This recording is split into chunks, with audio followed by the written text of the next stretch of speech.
I don't think straight lines are that important. As long as they're parallel, you don't have to draw a very straight line to make a great drawing.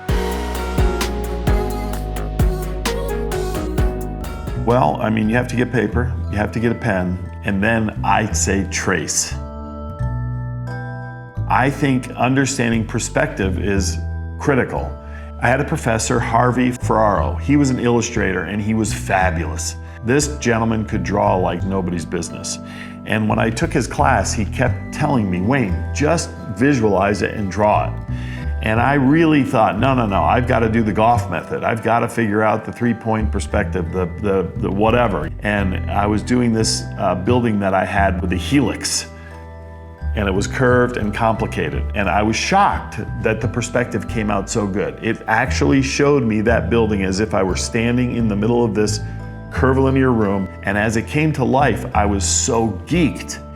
And this professor kept saying, but Wayne, you don't need that method. Just see it and draw it.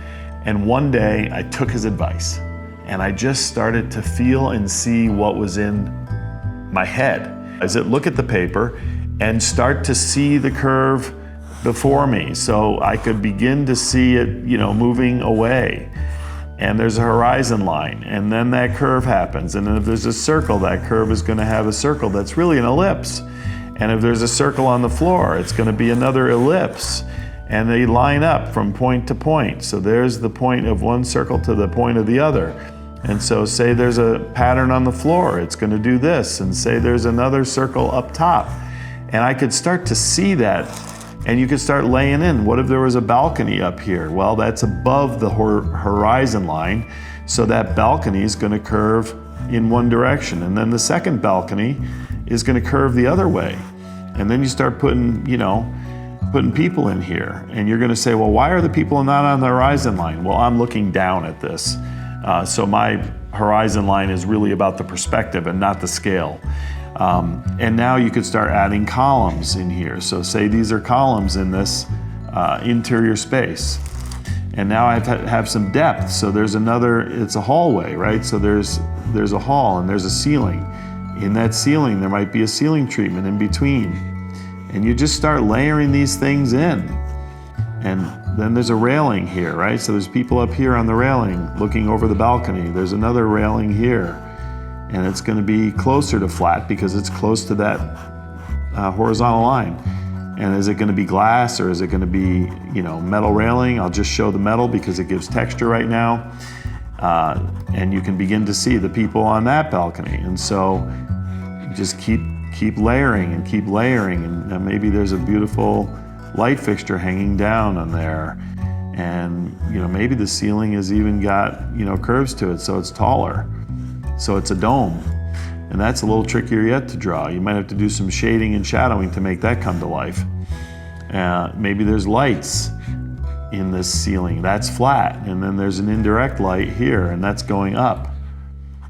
More railings. And again, I know I'm just talking about my professor, but he said just see it. Well, the beauty of this is, so now is it going to continue or does it go, maybe it curves the other way now, and this balcony, the building has some really crazy things going on. You can create anything if you have a pen, and you can do it fast. Anyway, you get the idea. So visualize it and draw it. One of the easiest ways is to take something that's been drawn, overlay it, and just draw it, and you'll begin to see perspective. I could place this sketch, I did a very loose sketch under the paper. I can see it very clearly. And then I can begin to make my lines much, much, much more accurate and take my time. But tracing is a great way to understand perspective. Because when you're done with the perspective that you traced, you still created it. And you can look at it and go, okay, I did that, and I can start to feel why the perspective makes sense. I see why the curves go away from me. And again, you can see how much more accurate I can make these curves, and I can start making this drawing really quite good with a little bit of energy here. And I think that's the key. So get yourself a pen. I use the Precise Rolling Ball from Pilot as one of my favorite pens. I found the Bravo, a little thicker marker. I use the pencils, and I use the fine and the extra fine. And those really are enough for me.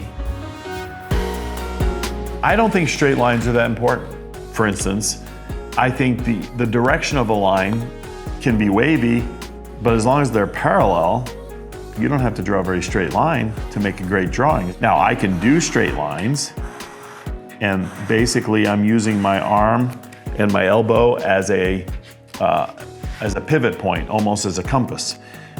You'll find I often turn my paper, so I'm drawing that line in a way that's very convenient for me. If I'm doing vertical lines, I can do it, but it's not nearly as easy for me to do this with pulling my arm towards me, but you'll notice I'm pulling my arm. I'm not keeping a point with my wrist unless I'm doing short ones. If I'm doing short lines, I can use my wrist and my fingers, but you see how those are much more wavy than if I did the same thing by turning the paper. I can make those much more accurate because I'm using the natural motion of my arm to use the pen. And the same thing with a curve or, a sweep, using it almost as a compass, with my elbow being the point of the compass. And then I can pull these lines towards myself, but I'm using my whole body to pull these towards myself to keep them straight.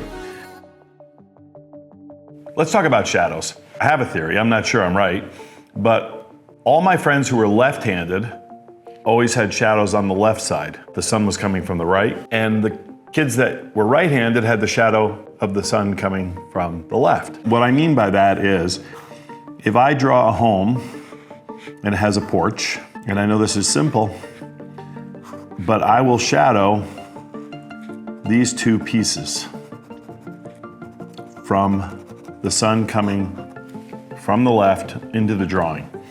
And then basically, if the building this piece of the building sticks out, I will then have this be a shadow here. And if there's a window in that building, I will thicken the lines here. And what it does, it just adds depth to my drawing. If I put a little detail in the facade, I put the shadow there. And I do it so naturally, I don't think about it. And that's why a lot of times you'll see me pull out the bigger pen and just highlight those areas.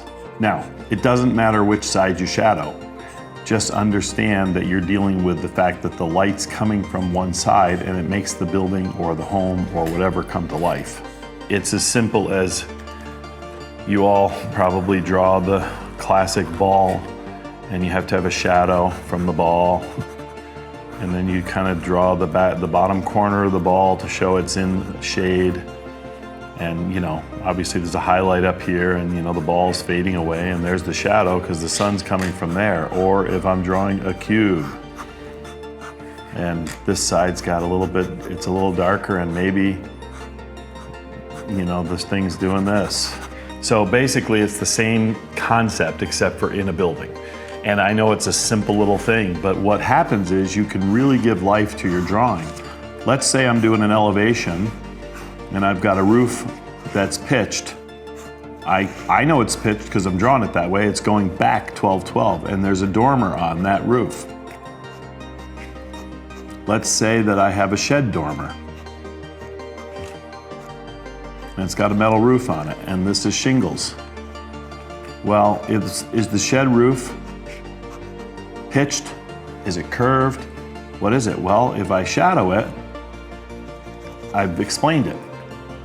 If I shadow it curved, I've explained that roof has a curve to it.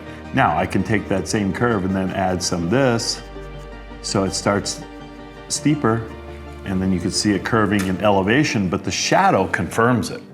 So use shadows to make your drawings better.